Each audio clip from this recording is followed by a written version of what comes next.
Electronic media మిత్రులకు నమస్కారం.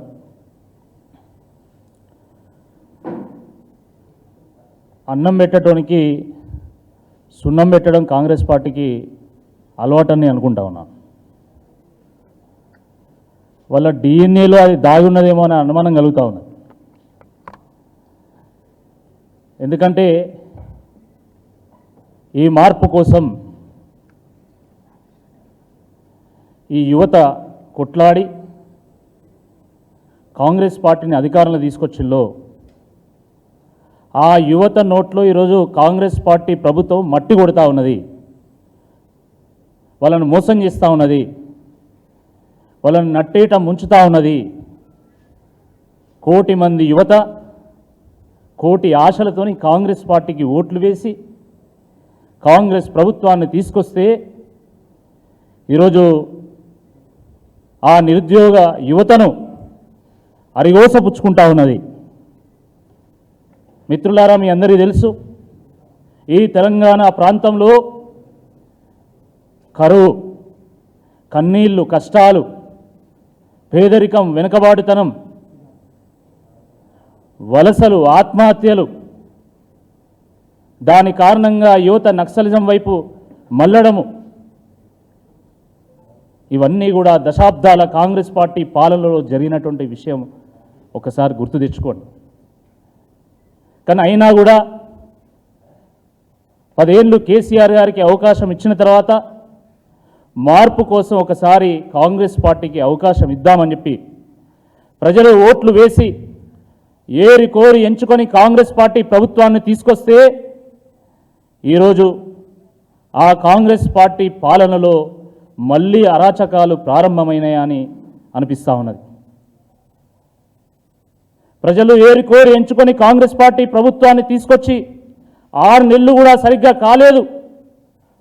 కానీ ఈరోజు ఒకవైపు ఆశా వర్కర్లు, అంగన్వాడీ వర్కర్లు, గురుకుల టీచర్లు, మరోవైపు గ్రూప్ 1, గ్రూప్ 2, గ్రూప్ 3 ఆశావాహులు, నిరుద్యోగ యువత, జియో 46 బాధితులు, డిఎస్సి ఆశావాహులు, వీళ్ళందరూ కూడా ఈరోజు రోడ్డెక్కుతూ ఉన్నారు, నినాదాలు ఇస్తూ ఉన్నారు, టెంట్లు వేసుకుంటా ఉన్నారు, మైకులు పెట్టి ఆర్తనాదాలు చేస్తూ ఉన్నారు.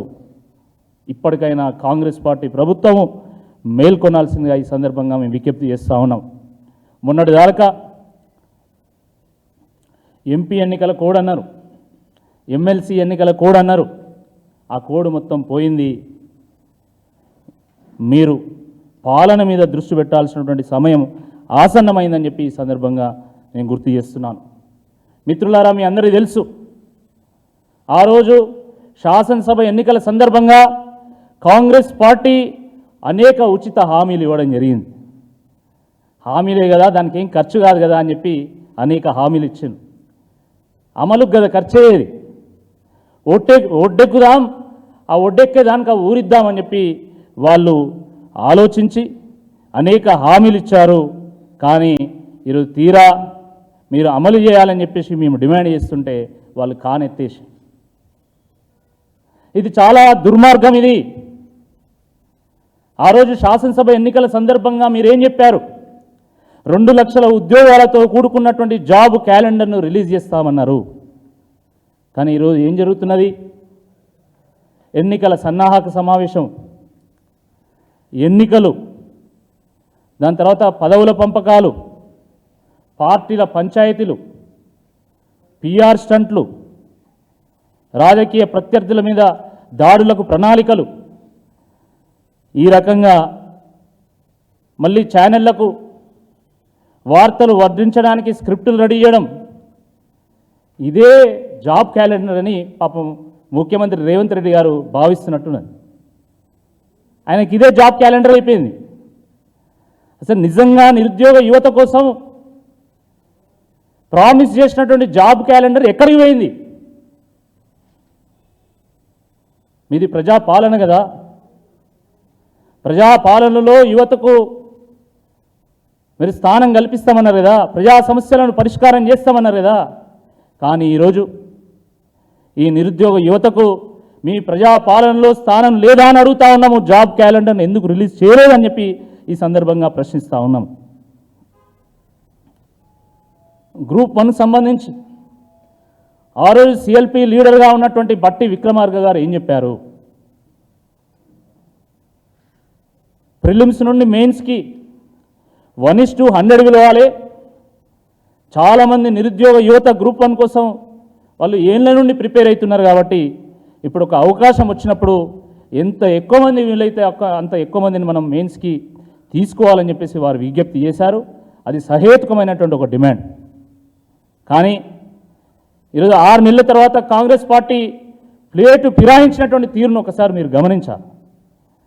ఈరోజు ఇదే బీఆర్ఎస్ పార్టీ నాయకులు హరీష్ రావు గారు మొన్న 1:100 పిలవాలి, ఆ నిరుద్యోగ యువతకు న్యాయం చేయాలని వారు డిమాండ్ చేస్తే వారి మీద ఇష్టం వచ్చినట్టుగా మాట్లాడుతూ ఉన్నారు. ఇది చాలా దుర్మార్గం. అంటే ప్రతిపక్షంలో ఉన్నప్పుడు ఒకలాగా, అధికార పక్షంలో ఉన్నప్పుడు ఇంకోలాగా మాట్లాడడం ఇది సరైనటువంటిది కాదు అని చెప్పి ఈ సందర్భంగా గుర్తు చేస్తున్నాం. గ్రూప్ 2 చూడండి మీరు. గ్రూప్ 2 కేవలం 783 పోస్టులు మాత్రమే వారు రిలీజ్ చేయడం జరిగింది. దానికి సంబంధించిన నోటిఫికేషన్ ఇచ్చారు. కానీ మీరు ఏం చెప్పారు? గ్రూప్ 2 పోస్టులు పెంచుతామన్నారు. 2000 పోస్టులను నోటిఫికేషన్లో మరి ఇంక్లూడ్ చేస్తామన్నారు. కానీ ఈరోజు కేవలం 783 పోస్టులను ఇచ్చి ఈరోజు చేతులు దులుపుకునే ప్రయత్నం చేశారు. అదేవిధంగా గ్రూప్ 3 1388 పోస్టులు మాత్రమే మీరు నోటిఫికేషన్లో ఇంక్లూడ్ చేసి మరోసారి మరి గ్రూప్ 3 యాస్పిరెంట్స్ని మోసం చేసేటువంటి ఒక ప్రయత్నం చేశారు.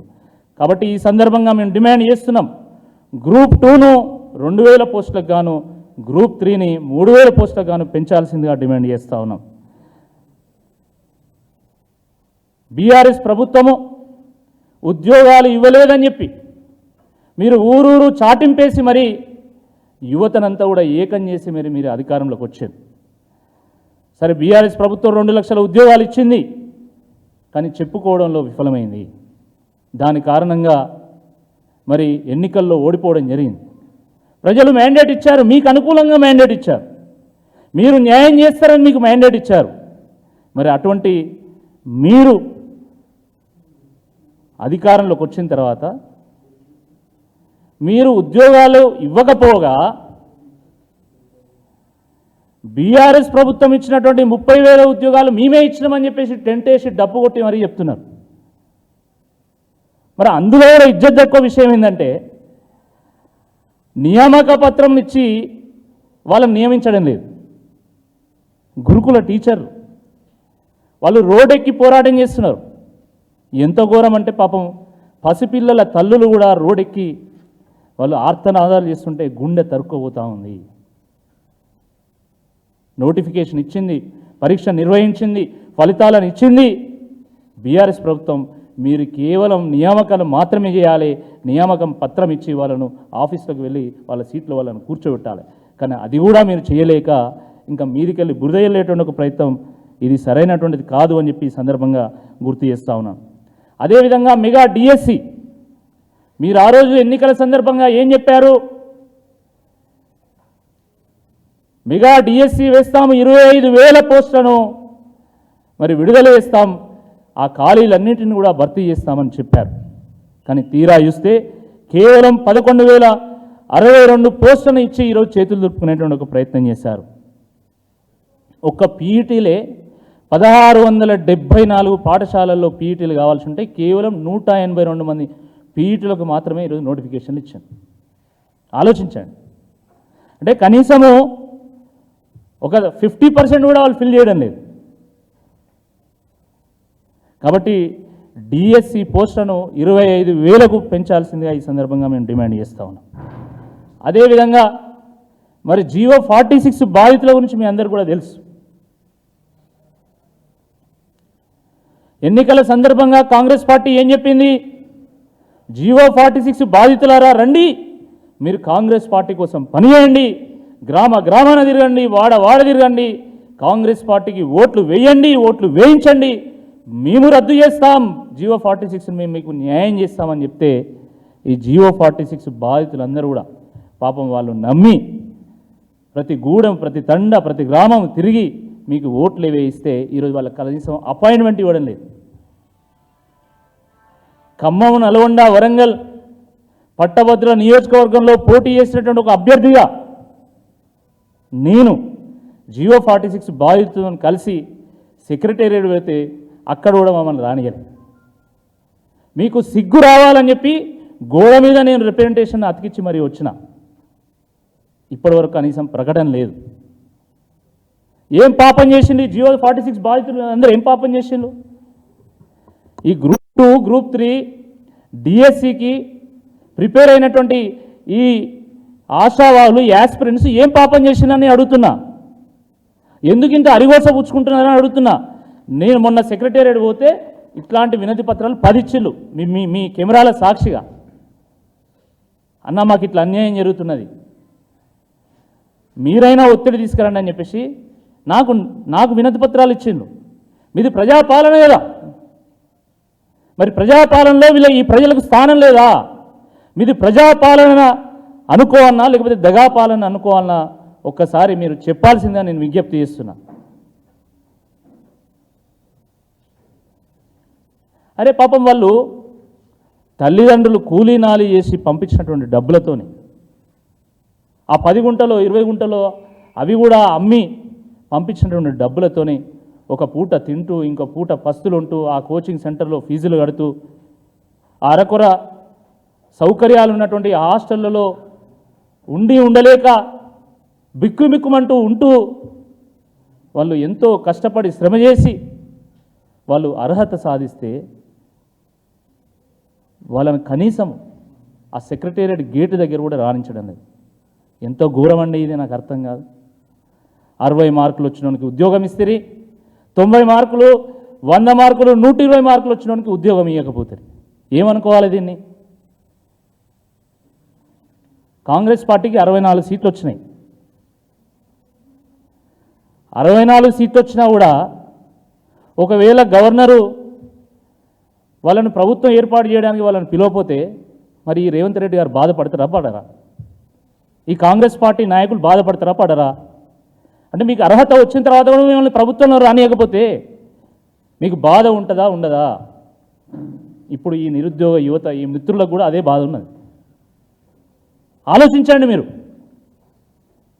ఒక ప్రాంతంలో ఉన్న వాళ్ళకి 60 మార్కులు వస్తే ఉద్యోగం ఇస్తుంది, ఇంకో ప్రాంతంలో ఇదే తెలంగాణలో ఇంకో ప్రాంతంలో ఉన్న వాళ్ళకి 120 మార్కులు వస్తే వాళ్ళకి ఉద్యోగం ఇవ్వకపోతుంది.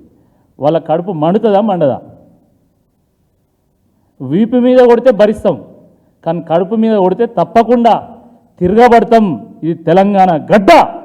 ఈ తెలంగాణ గడ్డలో పుట్టినటువంటి ప్రతి వ్యక్తి డిఎన్ఏలో తిరుగుబాటు ఉంటుంది, తెగింపు ఉంటుంది, త్యాగం ఉంటుంది, తెగ ఉంటుంది. ఖచ్చితంగా కొట్లాడతాం.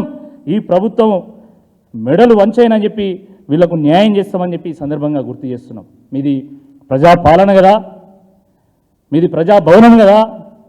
ఆ ప్రజాభవన్కి వీళ్ళని పిలవండి, మీ చేతులతో వాళ్ళకి అన్నం వడ్డించండి, వాళ్ళతో చర్చించండి, వాళ్ళకి సమస్యకు పరిష్కారం చూపాల్సిందిగా నేను కోరుతా ఉన్నాను.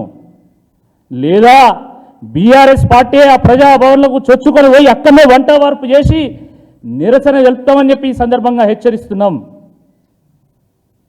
ఉద్యమ పార్టీ ఉడుగు దెబ్బ ఎట్లా ఉంటుందో చూపిస్తాం, దాన్ని రుచి చూపిస్తాం, ఊరు వాడని ఏకం చేస్తాం, ఉద్యమ కార్యాచరణ ప్రకటిస్తాం. తప్పకుండా ప్రభుత్వం యొక్క మెడలు వంచి తీరుతామని చెప్పి ఈ సందర్భంగా హెచ్చరిస్తా ఉన్నాం. ఇంత ఘోరమా?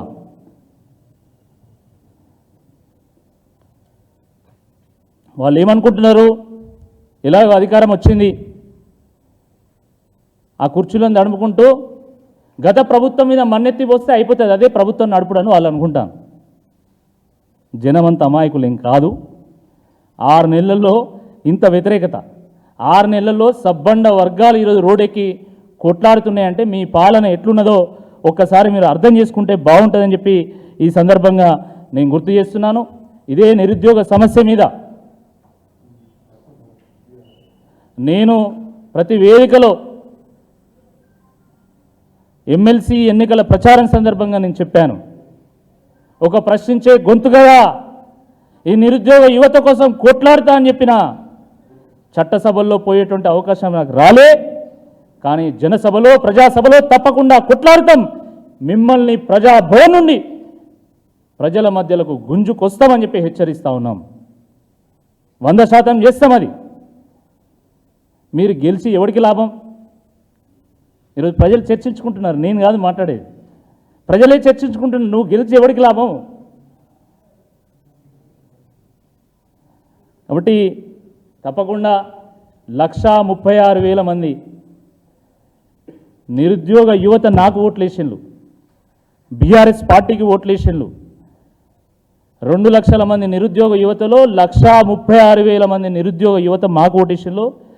వాళ్లకు ప్రతినిధిగా తప్పకుండా ఈ నిరుద్యోగ సమస్య మీద మేము కొట్లాడతాం. మీరు సమాధానం చెప్పి తీరాల్సిందే. మీరు, మీ నాయకులు, మీ మంత్రులు అందరూ కూడా తప్పకుండా మీరు సమాధానం చెప్పాల్సి వస్తుంది. కాబట్టి త్వరగా మేల్కొంటే బాగుంటుంది. ఎందుకంటే గ్రూప్ 2 కానీ గ్రూప్ 3 కానీ కొన్ని ఆగస్టులో ఉన్నాయి, కొన్ని అక్టోబర్ నవంబర్లో దీనికి సంబంధించినటువంటి ఎగ్జామినేషన్స్ ఉన్నాయి. డిఎస్సి ఆల్రెడీ వారి చివరి తేదీ వారు అప్లై చేసుకోవడానికి, ఇవన్నీ కూడా డేట్స్ డిసైడ్ అవుతున్నాయి. కాబట్టి మేము డిమాండ్ చేసినటువంటి అంశాలను వెంటనే పరిశీలనలోకి తీసుకోవాలి. ఆ డిమాండ్లను నెరవేర్చే దిశగా కాంగ్రెస్ పార్టీ ప్రభుత్వం అడుగులు వేయాల్సిందిగా ఈ సందర్భంగా నేను విజ్ఞప్తి చేస్తున్నాను. ధన్యవాదాలు.